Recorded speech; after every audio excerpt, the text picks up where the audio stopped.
the Supreme Court of the United States of America, led by Justice Roberts. He is indeed a disgrace.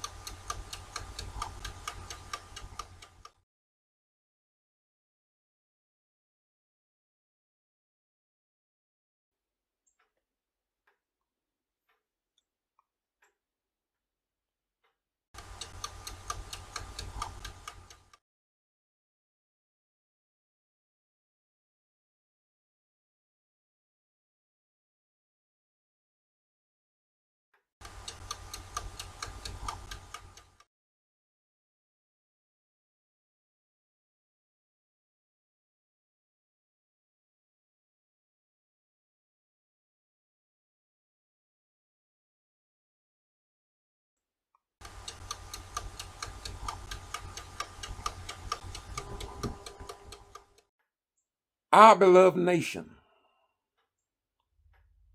indoctrinated us to believe that after all these years, we have discovered that all of that was a lie. Many of our relatives died on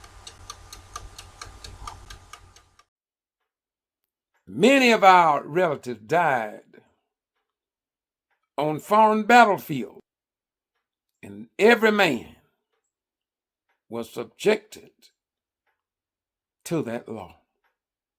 Today, the U.S. Supreme Court and the Republican senators is that too is a lie.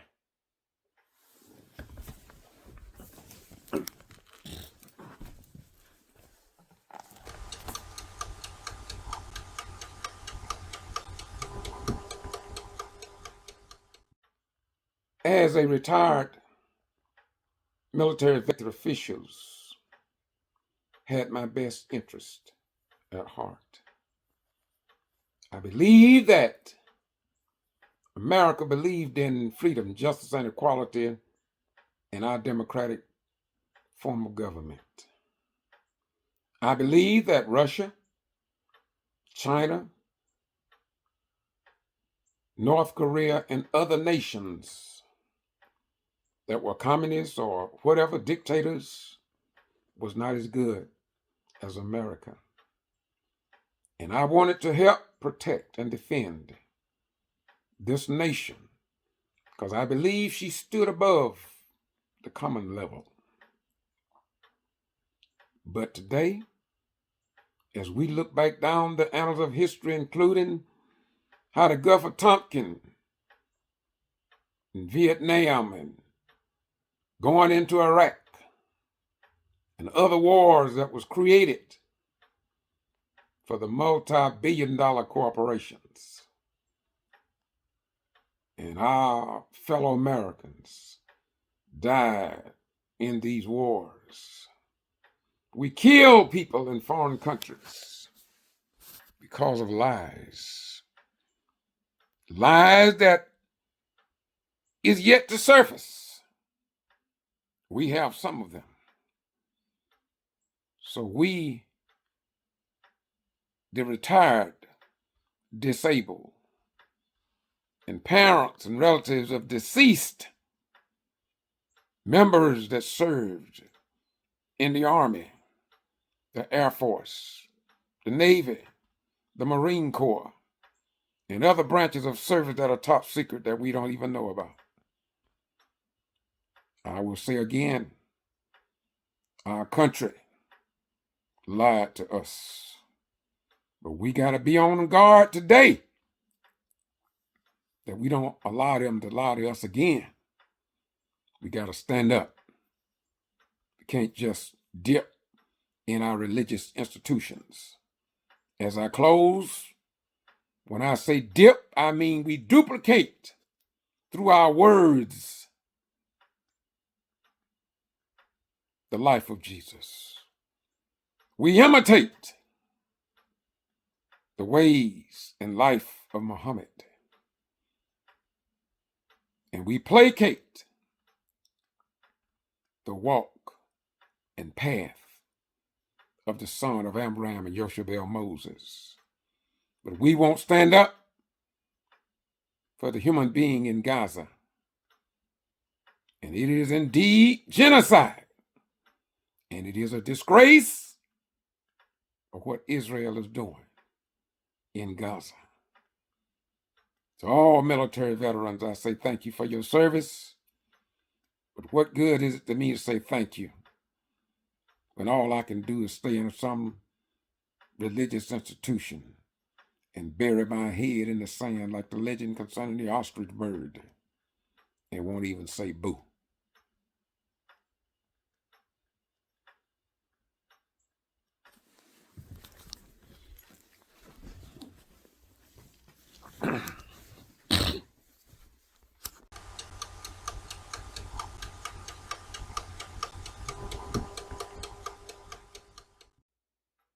As I sit here today,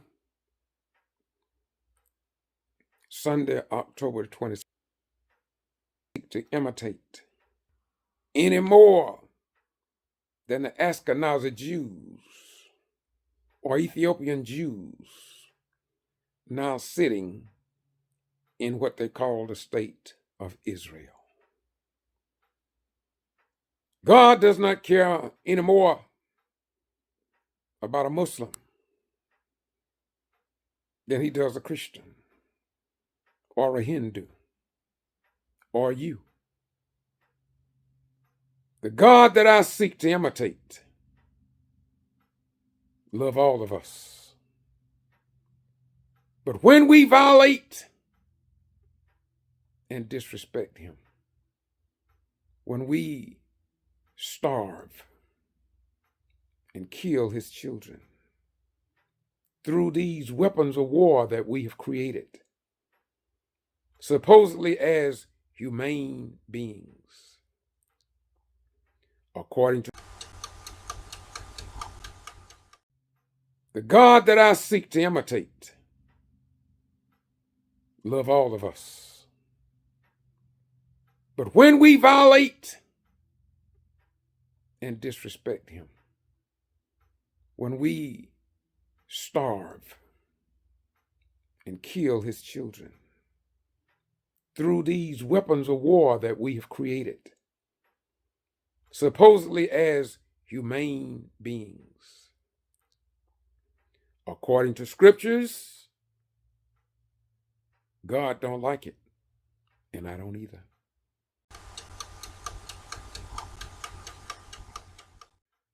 And so, what troubles me in the world that I live in today is how we go to church on the Sabbath for Seventh-day Adventists and others who respect the Sabbath, and we who go to church on Sunday. We dip, we duplicate, imitate, and placate the life and legacy of the great prophets, priests, and kings and queens that came through that great line of the vine. But we live in fear, and we are scared as hell. We won't stand up to our elected officials. We keep voting Sambos and racist people to control our government. And we go to church and act as if though we are indeed a replica of those that came yesterday and stood up on the side of truth and justice for all men, regardless of the color of their skin and kin. And so today, just thought I would stop by to say to you, if you're a Christian, if you're a Muslim, if you're a Jew, if you're a Hindu, if you're black or white, don't just read the scriptures in the complete Jerusalem Bible or in the Vulgate or in the Holy Quran or the Holy Bible or in any other of the great books that God inspired by his love, not by his satanic ways, but through pure holiness. Because unless you stand up for that which is holy, I'm sad to say it, but you can go to church 7 days a week and you still are on your way to hell, if such a hell exists. Y'all have a nice day, and let's keep it real. If you don't mean it, don't walk it. Stop playing the game, talking about you're a child of God. How can you be a child of God when you continuously seek to destroy the widows, the orphans, starve the poor people?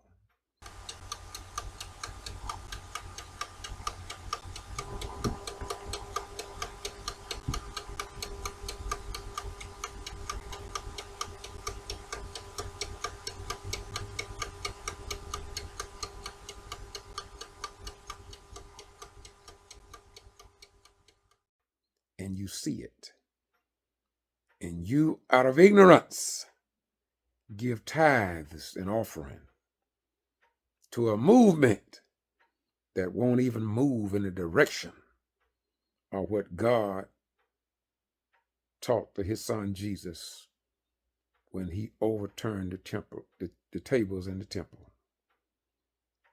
Y'all have a nice day. It's time for change, y'all. It's time for change. And above all, it's time to wake up. You know, everybody got on this wagon about immigration. Yeah, everybody talking about immigrations and illegal aliens. In 2006, I wrote an op-ed, and I said in that op-ed, before you talk about arresting the immigrants and the illegal aliens, government of America, excuse me for raising my voice, government of America, why don't you just simply obey the law and implement it and enforce it? That means if there is a law that the immigrants violated, and if the employers employ them, then the employers were just as guilty as the illegal aliens. So in my op-ed, I say just simply fine their employers. Maybe if they're a big corporation, $100,000. Next time, $500,000. And maybe the fifth time, a third of his business or farmland, which may consist of thousands of acres. And when they implemented that, and the illegal aliens that come to this country wouldn't have nowhere to work, it wouldn't be long before you wouldn't have an immigration problem.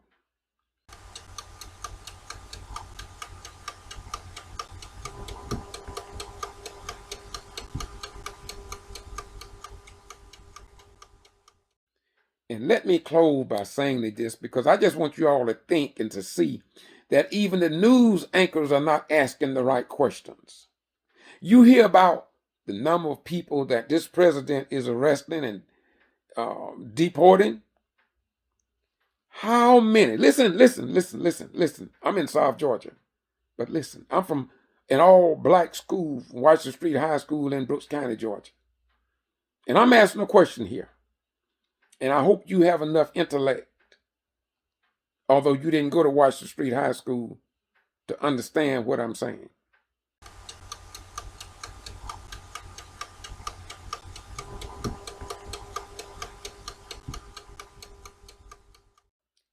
How many, wait a minute, out of all the people that have been arrested on this immigration deal,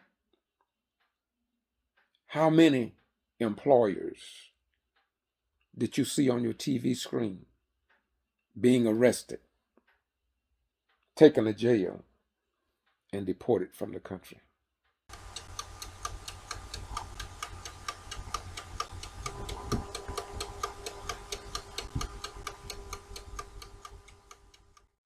Wait a minute. Restaurant owners, casinos, and these buildings in New York that are owned by the big shots, and they have employed illegal aliens. How many have you seen arrested in handcuffs, being thrown to the ground, beat up, pepper spray, shot with rubber bullets, head banged against vehicles? How many employers have the police and ICE beat up? Hmm?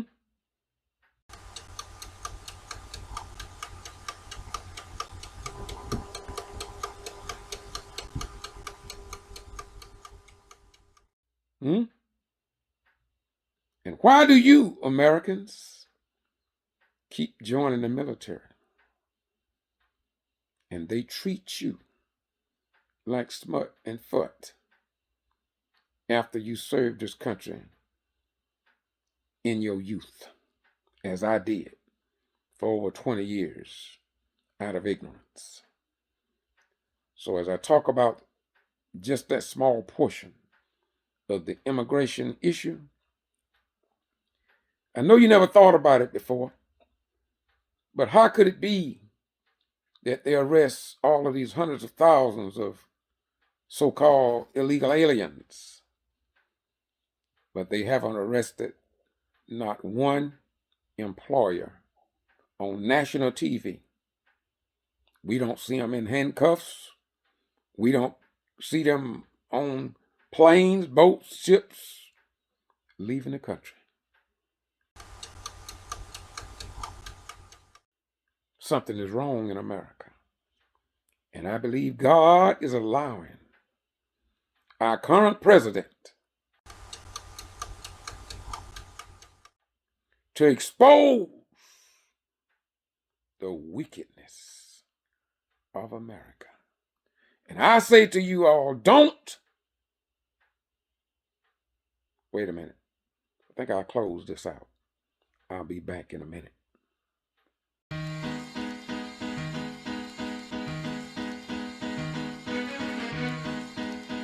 Uh-huh.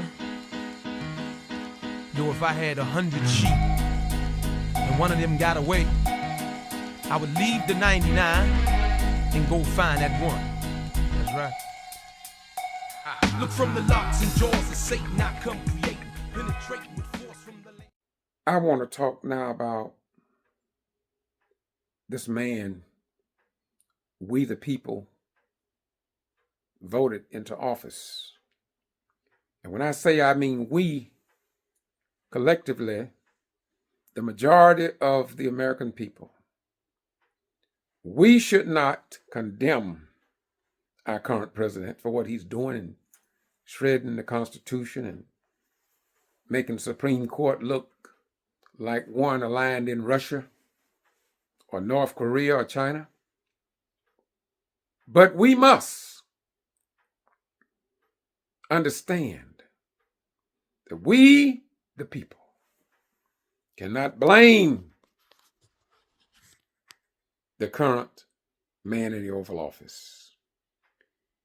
He never used force. There were no coup. It was you. You who voted for him.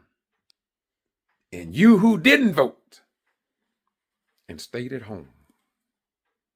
You created the chaos that we see in the world today. So he didn't do it. We the people did it. And I'm not a smart man, but I can count to 3.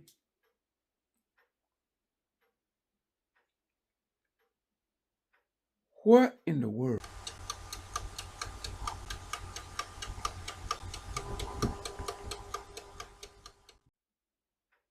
What in the world were we thinking about as a people when we see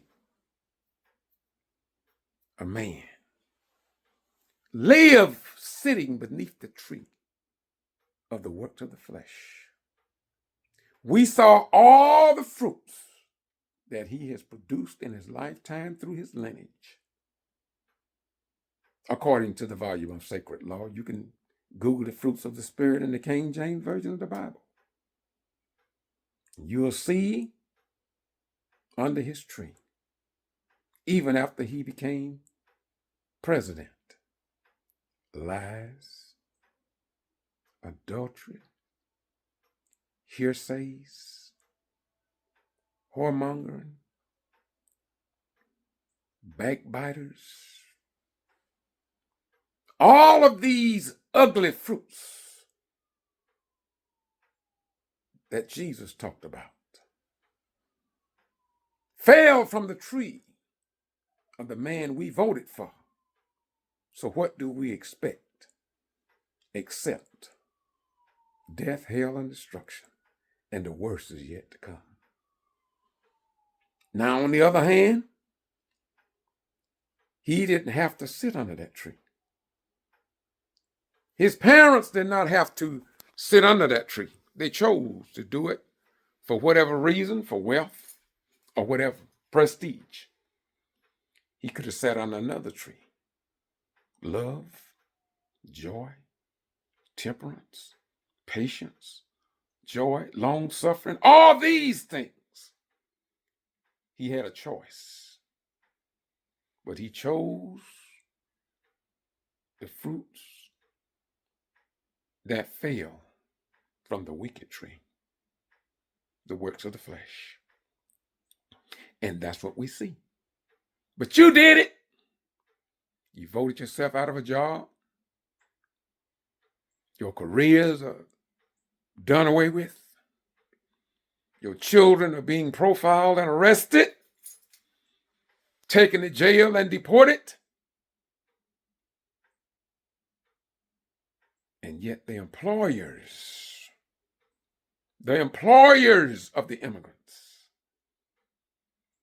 they feel no pain, you see.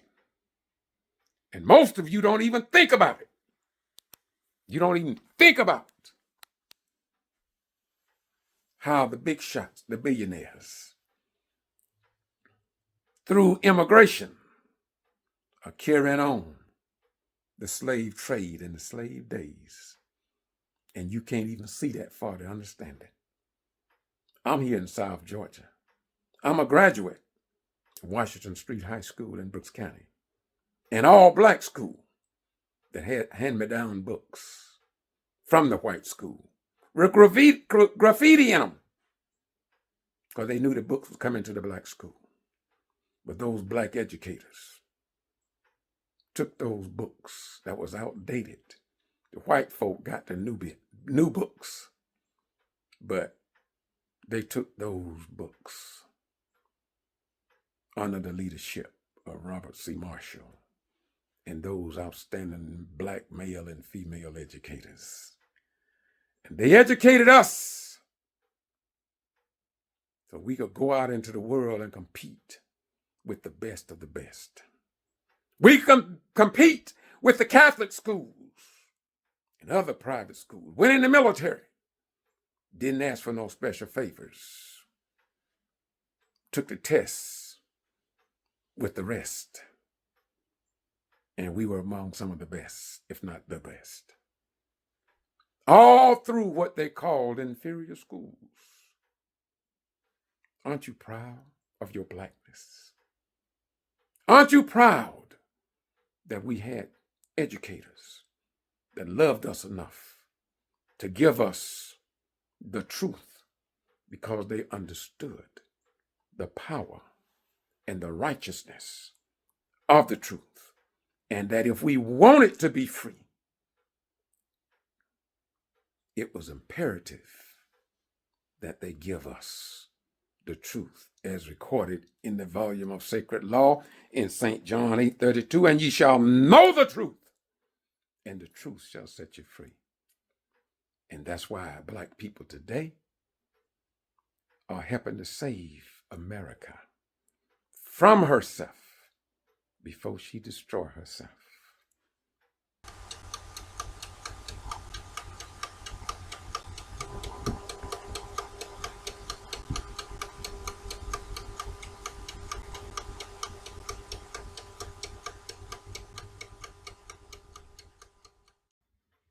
And now I want to stop and ask you a question. Can you tell what time it is? Can you tell what time it is? There's a clock on the wall, but can you tell what time it is? Greater nations than America have fallen, have fallen. It says Babylon the Great synagogues is soon. I talk to them to understand them, but I do not embrace that lifestyle. I don't hate them, I repeat. I know that that's not a new phenomenon. That have always been among us on this planet. No need of getting all excited about it. When I was a child, I read and studied about that gay lifestyle in the book of Leviticus, and I found out that it was back in the days of old. I have people in my family that are gay, homosexuals, go against what we would expect even the animals of the field to obey when it comes down to the creation of God. And we know some of them do that, but we are not animals, supposedly. We're supposed to be human beings, at least that's what they say. And so I say again, can you tell what time it is? The book tells us that at the end of time, that men would lose their natural affection for a woman, and that they would turn to a man and do things that was unseemly. They would do things that made God regret that he even made man. Men doing those things that God is not. Leviticus 20 verse 13 KJV. 13 If a man also lie with mankind, as he lieth with a woman, both of them have committed an abomination, they shall surely be put to death, their blood shall be upon them. Thank God we are no longer under the law, but grace and truth. So I just want to say to you out of great love, the greatest thing that we can have among us today as we look at the clock is love. Love ye one another. Israel don't love the Palestinians, but they should. The Palestinians don't like the Ashkenazi Jews, but they should.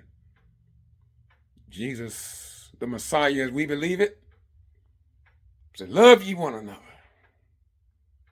Greater love hath no man than this, that he lay down his life for a friend. Not that he give 10% in tithing. Excuse me for raising my voice. Not that But greater love has no man than this, that he's willing to lay down his life for a friend.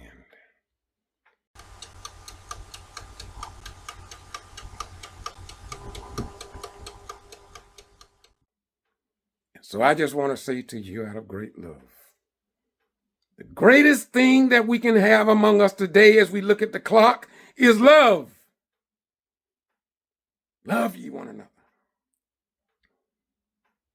Israel don't love the Palestinians, but they should. The Palestinians don't like the Ashkenazi Jews, but they should. Jesus, the Messiah, as we believe it, said, love ye one another. Greater love hath no man than this, that he lay down his life for a friend. Not that he give 10% in tithing.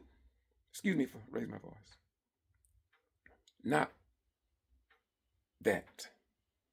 But greater love has no man than this, that he's willing to lay down his life for a friend.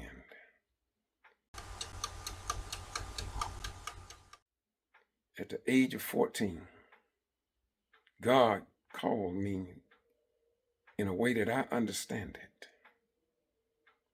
And I've been on the case that I'm on today of loving my fellow man, even when they hate me. You don't see where I down them, but I'm going to speak the truth. I don't have to beat up on people and call them dirty names like they call me. I can smile because the Word of God says, as I close this video out, love ye one another as I have loved you. Speak ill of no man. Titus 3, 2 and 4. Speak ill of no man. If Trump or Biden or any other elected official want to show forth their godliness, then don't speak ill of another, but show forth the love of God. Because greater love hath no man than this, that he's willing to lay down his life for a friend.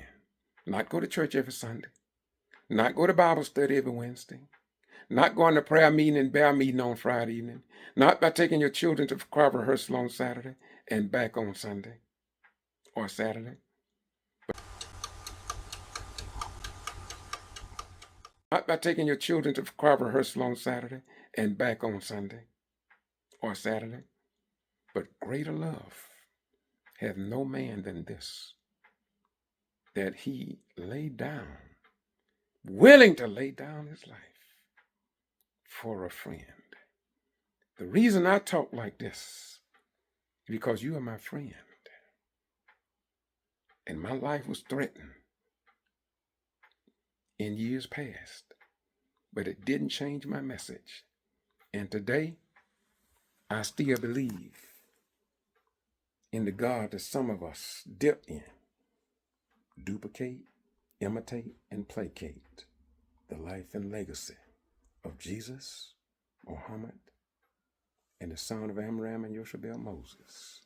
But the question is, are you striving to live an upright and holy life? And so I'm going to close this out now. And I say to you as I started on this particular clip, remember, before you start blaming the current president, blame yourself. Blame yourself. We voted him in the office. We did it. And if you didn't vote for him, we in this ship together, Jesse Jackson say. We may have came over on different boats, but we in the same ship today. God bless you. May heaven smile upon you. And remember, God said, greater love had no man than this, that a man be willing to lay down his life for a friend. Peace be unto you. God bless you, and may heaven smile upon you. Bye-bye. We're gone.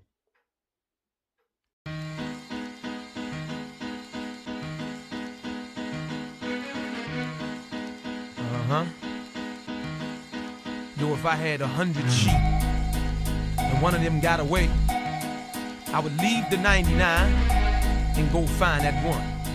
That's right. Look from the locks and jaws of Satan, I come creating, penetrating.